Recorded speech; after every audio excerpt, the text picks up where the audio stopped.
2020 সালের জুলাই মাস। মেজর সিনহা, মোহাম্মদ রাশেদ খান এবং তার ছোট্ট একটা টিম, মোট 4 জনের একটা টিম সে সময় টেকনাফে অবস্থান করতেছিলেন। তার একটা ইউটিউব চ্যানেল ছিল জাস্ট গো নামে। সেই ইউটিউব চ্যানেলের জন্য তিনি বাংলাদেশের বৈচিত্র্যময় বিভিন্ন জিনিস নিয়ে ভিডিও বানাইতেন, মানে মোট কথা ডকুমেন্টারি বানাইতেন আর কি। তো সেই সময় তার সাথে কী ঘটে মোটামুটি আমরা সবাই জানি, সেটা বেশ বাংলাদেশের একটা বেশ আলোচিত একটা মামলা। তিনি এনকাউন্টারের শিকার হন এবং এই মামলার একদম হাইকোর্টের যে রায়টা হয় সেটা এই 2025 সালে কিছুদিন আগে হয়, ভিডিও রেকর্ড করার কিছুদিন আগে হয়। এর আগে 2023 সালে জজ কোর্ট থেকে মামলার রায় হয়। তো হাইকোর্টের যে মামলার রায় হয়েছে, 2 জনকে ডেথ পেনাল্টি দেওয়া হয়েছে এবং বাকি 6 জনকে যাবজ্জীবন কারাদণ্ড দেওয়া হয়েছে। এই মামলার 2 জনকে যাদের ডেথ পেনাল্টি দেওয়া হয়েছে তাদেরকে মোটামুটি আমরা সবাই চিনি, সাবেক ওসি প্রদীপ এবং সাবেক SI লিয়াকত। এবং আর যে 6 জনকে যাবজ্জীবন কারাদণ্ড দেওয়া হয়েছে এর মধ্যে অন্যতম হচ্ছে নন্দদুলাল রক্ষিত নামে এক SI। আজকের ভিডিওটা হচ্ছে এই নন্দদুলাল রক্ষিতকে নিয়ে। আমার যত রেফারেন্স আমি পাইছি, আমি এই ভিডিও বানানোর জন্য যতগুলো নিউজ পড়ছি, যতগুলো ঘটনা পাইছি, সবগুলো আমার পড়ে মনে হয়েছে যে তার সাথে যে রায়টা হয়েছে বা তিনি যে পরিস্থিতির পরে এই যাওয়ার পরে এই রায়টা তিনি পাইছেন, নন্দদুলাল রক্ষিতের কথা বলতেছি, তার সাথে আমার মনে হয় বিষয়টা ফেয়ার হয় নাই। কেন বলতেছি ফেয়ার হয়নি সেগুলো তো অবশ্যই ডিটেলস বলবো, পুরো ভিডিওটা দেখবেন। আর আমার মনে হয় যে এই একটা ব্যক্তির স্বার্থে হলেও যে আপনারা এটা নিয়ে কথা বলেন, কথা বলা উচিত। আমার মনে হয়েছে যে আমার ব্যক্তিগত দায় থেকে আমি কথাগুলো বলতেছি, যে যেহেতু আমি বিষয়গুলো পড়ে আমার মনে হয়েছে যে না, এখানে প্রশ্নগুলো তোলা উচিত। মেজর সিনহার যে ডকুমেন্টারি বানানোর যে টিমের কথা বললাম, সেই টিমে তিনি ছাড়াও আরও 3 জন মেম্বার ছিল। এর মধ্যে ছিল শিফাত, সিপ্রা এবং তাসিন। তাসিন যদিও এই মামলা মোকদ্দমায় তেমন একটা জড়িয়ে যায়নি, ফেসে যায়নি, তাকে পুলিশ তার পরিবার জিম্মায় ছেড়ে দেয়। তবে বাকি শিফাত এবং সিপ্রা এই 2 জন কিন্তু বেশ ভোগান্তিতে পড়ে, এনাদেরকে জেলও খাটতে হয়েছিল মিথ্যা মামলায়। তো ঘটনাটা কী ঘটছিল বা কেনই বা তিনি এনকাউন্টারের শিকার হয়েছিলেন, প্রেক্ষাপটটা কি সেটা আগে বুঝি, তারপর বুঝতে পারবেন যে আসলে নন্দদুলার এই ঘটনার সাথে আদৌ এই যাবজ্জীবন কারাদণ্ডের জন্য ওই পরিমাণ দোষী ছিল কি না। অবসরপ্রাপ্ত মেজর সিনহা তিনি যখন টেকনাফের বিভিন্ন অঞ্চলে এই ডকুমেন্টারি বানানোর কাজ করতেছিলেন, তখন স্থানীয়দের সাথে তার কথাবার্তা হয়। স্থানীয়রা তাদের বিভিন্ন নির্যাতন নিপীড়নের কথা বলে। কিসের নির্যাতন? সেই তৎকালীন ওসি প্রদীপ তাদের উপর যে নির্যাতন চালাইতো সেটার কথা বলে, যে তারা হয়তো ভাবছিল যে একজন মেজরের সাথে আমরা কথা বলতেছি, তিনি বেশ প্রভাবশালী মানুষ, তাকে বলে হয়তো বা আমাদের কষ্ট কোনো লাঘব হলেও হতে পারে, তারা এই আশা নিয়ে তার কাছে বলছিল। এবং মেজর সিনহা এতে ইন্টারেস্টেডও ছিলেন, যে তাদের সমস্যা সমাধানের জন্য কিনা সেটা জানি না, তবে তিনি তাদের কথা আগ্রহী শুনতেছিলেন, যে বা কার কী বক্তব্য এগুলো তিনি বেশ আগ্রহ নিয়েই শুনতেছিলেন এবং বেশ ইন্টারেস্টেড ছিলেন আর কি। সম্ভবত এটা ওসি প্রদীপের কানে চলে গেছে, তার তো চর বলেন বা অফিসিয়াল ভাষায় সোর্স বলেন, এলাকায় তো অভাব ছিল না। তো তাদের মাধ্যমে কথাটা ওসি প্রদীপের কানে চলে গেছে এবং স্বভাবতই ওসি প্রদীপ এটা ভালোভাবে নেয় নাই। এরপর ওসি প্রদীপ কী করে, তার সোর্সের দ্বারা মেজর সিনহাকে বলে যে আপনি আপনার কাজ করেন, এলাকা ছেড়ে এরপর চলে যান, এলাকায় কী অবস্থা এটা নিয়ে আপনার এত মাথা ঘামাতে হবে না, মানে এরকম একটা সফট থ্রেট দেয় আর কি। তো আবার মেজর সিনহাও এটা তেমন একটা গায়ে লাগায় নাই। তো এরপরে যখন দেখলো ওসি প্রদীপ দেখতেছি যে না, এরকম সফট থ্রেড দিয়ে তেমন কোনো লাভ হচ্ছে না, তখন তিনি তাদেরকে গণপিটুনি দেওয়ার একটা বুদ্ধি আটে। কত জঘন্য বুদ্ধি দেখেন। ওসি প্রদীপ তার সোর্সের মাধ্যমে খোঁজ নিচ্ছিল যে তারা কখন কোথায় যাচ্ছে, কী করতেছে, এগুলো তো সবসময় খোঁজ নিচ্ছিল। তারা টেকনাফের একটা পাহাড়ে ভিডিও শ্যুট করতে যাচ্ছিল। সেই পাহাড়ের পাদদেশে একটা মসজিদ ছিল।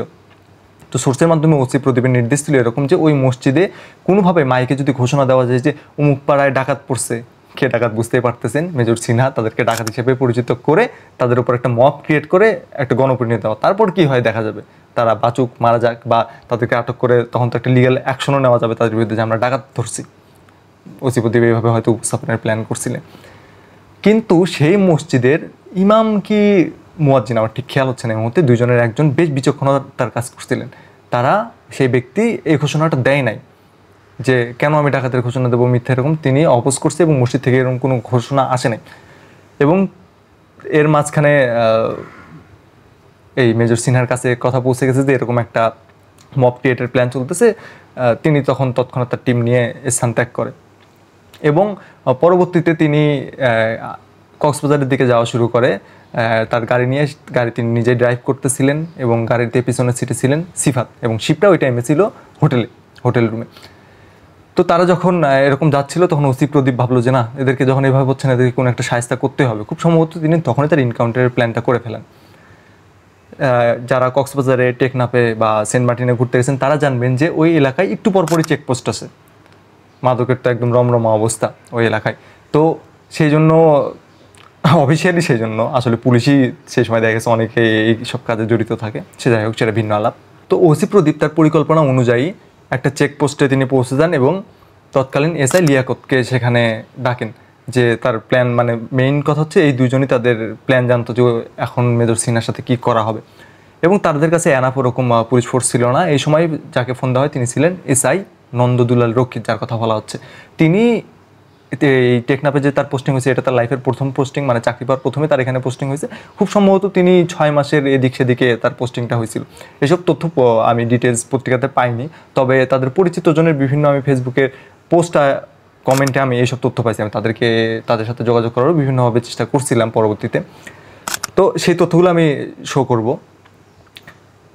তো নন্দদুলাল রক্ষিত তার ডিউটি ওই দিন রাত 8টার দিকে শেষ হয়ে যায় এবং মেজর সিনহাকে এনকাউন্টার করার যে ওসি প্রদীপের প্ল্যান, সেটা ছিল রাত 10টা কি 10টার পরে এরকম একটা টাইমে। অর্থাৎ নন্দদুলালকে যখন ডাকা হলো যে আপনি এখানে আসেন, আমাদের আরও লোকবল দরকার, ততক্ষণে কিন্তু তার ডিউটি শেষ হয়ে গেছে। তিনি তার ডিউটি শেষ করে বিশ্রাম নিতে চলে গেছেন।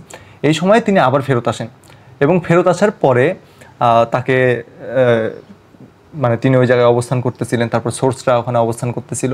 ওসি প্রদীপ তার গাড়ি ওখানে আটকানো হলো, তারপর ওসি প্রদীপ সেখান থেকে তাকে বের হয়ে আসতে বলেন। লিয়াকত সেখানে ছিল, বা ওসি প্রদীপ একটু পরে আসে, এরকম কিছু একটা ঘটনা ওই সময় ঘটতেছিল। তো গাড়ি থেকে যখন মেজর সিনহা বের হয়ে আসতেছিল, তিনি হাত আলোক করে বলতেছিলেন যে কাম ডাউন, তাদেরকে পরিস্থিতি শান্ত করার বা তাদেরকে শান্ত থাকার এরকম কথাবার্তা বলতেছিলেন। এই সময় লিয়াকত তাকে গুলি করে ফেলে এবং যে গানটা ইউজ করে সেটা ছিল নন্দদুলালের গান। নন্দদুলালের কাছ থেকে গানটা নিয়ে লিয়াকত ফায়ার করে।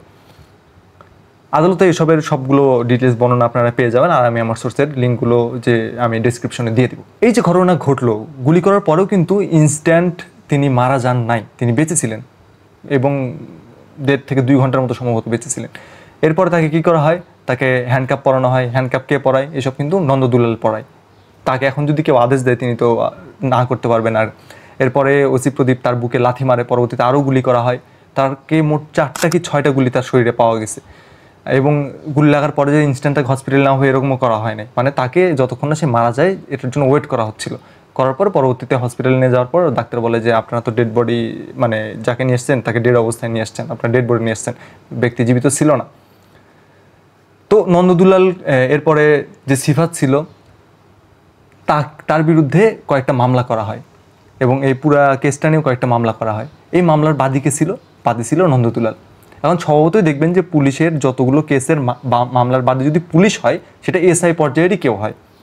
কি মিথ্যা মামলা করছে? একটা মিথ্যা মামলা করছে যে জাজগুলো করা হচ্ছিল, যে গাড়ি আটকানো হয়েছিল, তখন মামলার বিবরণীতে এইভাবে লেখা হয়েছে যে মেজর সিনহা তার পার্সোনাল রিভলভার নিয়ে বের হয়ে আসে, যদিও পরবর্তীতে প্রত্যক্ষদর্শীদের বয়ানে জানা যায় যে তিনি নিরস্ত্র ছিল আর তার লাইসেন্স করা গান ছিল। এবং আরেক জায়গায় উল্লেখ করা হয় যে যখন মেজর সিনহাকে এরকম করে বের করা হচ্ছিল তখন তার যে সহযোগী ছিল, মানে সিফাতের কথা বলা হচ্ছে, তিনি সরকারি কাজে বাধা দেওয়ার চেষ্টা করে এবং হত্যা চেষ্টার উদ্দেশ্যে বন্দুক তাক করে ধরে। যদিও পরবর্তীতে এগুলো সব মিথ্যাই প্রমাণিত হয়। এটা একটা মামলা গেছে। এবং আরেকটা মামলা ছিল যে তাদের বিরুদ্ধে এরকম মিথ্যা মামলা ছিল যে গাড়িতে ইয়াবা পাওয়া গেছে। এই মাদক মামলাও দেওয়া হয় সিফাত এবং শিপ্রার নামে। পরবর্তীতে বলে যে তাদেরকে আমরা হোটেলে যখন যাই, হোটেলে আরও অনেক মাদকদ্রব্য মদ উদ্ধার করা হয়েছে। এগুলো সবগুলো ছিল বানোয়াট এবং মিথ্যা মামলা। পরবর্তীতে সেগুলো প্রমাণ হয়েছে আদালতে নিয়ে। দেখেন তাহলে মেজর সিনহা তো মারাই গেল এবং এই যে 2জন শিক্ষার্থী ছিল তাদের সাথে, তাদের ওই ডকুমেন্টারি বানানোর যে টিমমেট ছিল, তারা কিন্তু এই মামলায় একদম ফেঁসে গেল। মামলার বাদীকে এসআই নন্দদুলাল রক্ষিত। এবং এই মামলাগুলোর যত বয়ানগুলো লেখা আছে তার ভাষ্যমতে লেখা, এবং যখন ওই এনকাউন্টার করা হয়েছে তিনি হ্যান্ডকাপ পরেছে, তিনি সাথে ছিল। দেখেন এগুলো কিন্তু গুরুতর অপরাধ। এই জায়গা থেকে দেখলে যে হ্যাঁ, নন্দ যে কাজগুলো করছে সেগুলোর জন্য তো তার যথাযথ শাস্তি হওয়া উচিত। তাহলে আমি কিসের ভিত্তিতে বলতেছি যে তার সাথে বিষয়টা ফেয়ার হয় নাই? এবার আপনাদের মুদ্রার উল্টা পৃষ্ঠটা যেটা আছে সেটা দেখায়, তাহলে আমার আজকের মেইন থিমের প্রেক্ষাপটগুলো রিলেট করতে পারবেন। এই যে নন্দদুলালের কথা বললাম, অলরেডি কিছু তথ্য আপনাদের দিছি যে তিনি 6 মাস হচ্ছে জয়েন করছে এবং এটা তার ফার্স্ট পোস্টিং। এখন তাকে যদি আনলফুলি কিছু যদি করানো হয়, জোর করে করানো হয় যে না তুমি এখন একটা মিথ্যা মামলা দাও, আমি ওসি প্রদীপ বলতেছি তুমি মিথ্যা মামলা দাও, এসআই নন্দ হিসেবে আমার কি ওই জায়গায় অপোজ করার সুযোগ আছে? আপনি বলতে পারেন হ্যাঁ কেন সুযোগ থাকবে না, আমি অভিযোগ দেবো ঊর্ধ্বতন কর্তৃপক্ষের কাছে। আমি কার কাছে অভিযোগ দিব? জেলার এসপির কাছে? এই ঘটনা ঘটার পরে ওসি প্রদীপ নিজে এসপিকে ফোন দিয়ে বলছে স্যার একজনকে তো ডাউন করে ফেলাইছি।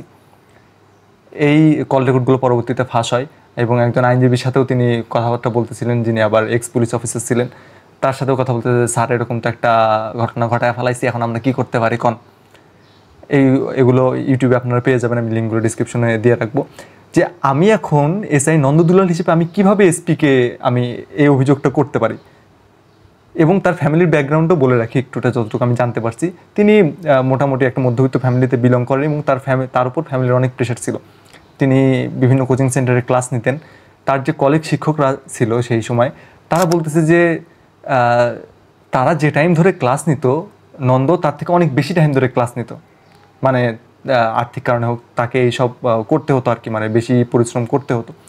তো এইরকম একটা ছেলে, সে কি চাকরি হারানোর ভয় করবে নাকি তার পেট চালানোর কথা ভাববে? মানে আমি যদি এখন এসপিকে অভিযোগ দিই, আমি জানি যে এসপি এগুলো সব জানে, তাহলে আমি অভিযোগ দিলে উল্টা আমারই চাকরি চলে যেতে পারে। সেই অবস্থা আমি কি করব? মানে ওসি প্রদীপ তো স্বপ্রণোদিত হয়ে নিজে যে ওখানে ত্রাসের রাজত্ব সৃষ্টি করছে সেটা বাঁচাতে যে তিনি এই এনকাউন্টারটা ঘটাইছে। এই একটা যে এনকাউন্টার ঘটেছে তাই না, তার নামে 150-রও বেশি এনকাউন্টারের রিপোর্ট আছে। বাংলাদেশ পুলিশের যে ভেরিফাইড পেজ আছে সেই পেজ থেকে ওসি প্রদীপের এসব এনকাউন্টারকে বীরত্বগাথা কাহিনী হিসেবে প্রচার করা হতো। এই ভিডিও যখন রেকর্ড করতেছে আমি, সেই রেকর্ড করা পর্যন্ত বাংলাদেশ পুলিশের ভেরিফাইড পেজে ওসি প্রদীপকে দিয়ে নেওয়া যে এই পোস্টগুলো ছিল সেগুলো এখনও আছে। আমি স্ক্রিনশট দেখানোর চেষ্টা করব যে দেখেন এই পুরো গল্পটা পড়ে দেখবেন যে সেখানে তাদেরকে কি বীর হিসেবে উপস্থাপন করা হচ্ছে, ওসি প্রদীপের নাম মেনশন করে। তাদের মানে বাংলাদেশ পুলিশের ভেরিফাইড পেজ থেকে এসব কাহিনী বর্ণনা করা হচ্ছে। এনকাউন্টারকে আমরা তো দেখছি হাসিনা আমল এনকাউন্টারকে কীভাবে সম্মতি উৎপাদন করা হয়েছে, কীভাবে বিরোধী দলের উপর উইপেন হিসেবে ইউজ করা হয়েছে। এইসব ঘটনার পরেও একজন মামুলি এসআই নন্দ হিসেবে আমি কি পারবো তাদের বিরুদ্ধে জায়গায় দাঁড়াতে, নাকি আমি আমার নিডি ফ্যামিলির কথা ভাববো, আমি আমার পেট চালানোর কথা ভাববো? মানে অপরাধ তো আমি সিস্টেমেটিক ওয়েতে করতেছি, পুলিশের যে আমি মানে কাঠামোগতভাবে আমি ওই অপরাধ করতেছি। নন্দদুলাল কী কী অপরাধ করছে আমি কিন্তু সবগুলো উল্লেখ করছি এবং এগুলো অবশ্যই অপরাধ। এখন আমার কথা হচ্ছে যে আমি কি অপরাধ কাঠামোগতভাবে করছি না নিজে নিজে করছি, এটাও তো আমাকে দেখতে হবে। যে আমি বাধ্য হয়েছি, আমাকে যে স্ট্রাকচারে আমি ঢুকছি, যে স্ট্রাকচারে আমি পুলিশ হয়েছি, সেই স্ট্রাকচারে আমাকে অপরাধ করতে বাধ্য করতেছে। তাহলে এই দায় কতখানি আমার পড়বে? দোষটা কি পুরোপুরি নন্দর উপর যাবে? তাহলে গত 15-16 বছরে আওয়ামী লীগ আমলে বিশেষ করে যে পুলিশ সাধারণ মানুষের উপর কীরকম নিপীড়ন নির্যাতন করছে সেটা তো সবাই আমরা দেখছি। এর মধ্যে কি কোনো ভালো পুলিশ অফিসার ছিল না? যদি পলিটিক্যালি বলি, কোনো বিএনপিপন্থী পুলিশ অফিসার ছিল না? তারা কি নিপীড়ন নির্যাতন কি একদম না করেছিল? না, কাঠামোগতভাবে তারা অনেক করছে। যেই জন্য আমরা আরেকটা ভিডিও রেফারেন্স দিই যে এই পুলিশের যেসব সংস্কারের কথা আমরা বলি না, পুলিশের মধ্যে যে সংস্কারের কথা বিভিন্ন রকম চলতেছে, যে আমরা অনেক কিছু তাদের অ্যাকচুয়ালি দরকার যেগুলো নিয়ে আমরা কথা বলি না, সেই ভিডিওটাও দেখে আসতে পারেন। যে এই যে কাঠামোগত যে অপরাধ করতে বাধ্য হচ্ছে নন্দর মতো আরও অনেকজন, হয়তো আমার এই ভিডিওটা তেমন কারো রিচ করবে না, না করারই কথা অন্যান্য ভিডিওর সাথে তুলনা করে বলতেছি।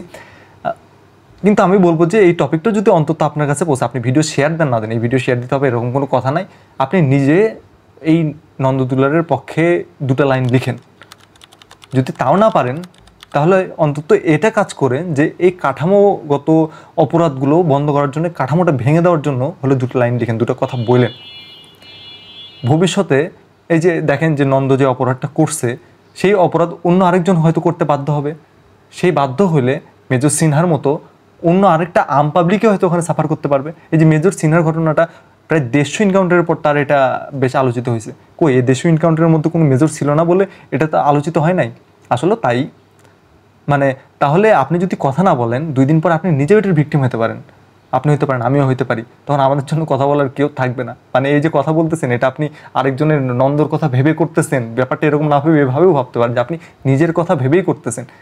এইসব চেঞ্জ না আসলে ওই হাসিনা পালাইলেও যে দেশ একদম কি বলা যায়, একদম খুবই সুন্দর হয়ে যাবে, অত সহজ না। প্রত্যেকটা জায়গা থেকে আমাদের নিজেদের মধ্য থেকেও আওয়াজ বের করতে হবে। যতগুলো এরকম কাঠামো আছে সবগুলো ভাঙার জন্য আমাদের আওয়াজ জারি রাখতে হবে। তো আমি আবারও রিকোয়েস্ট করবো এরকম যে নন্দর পক্ষে হলে 2টা লাইন লিখবেন,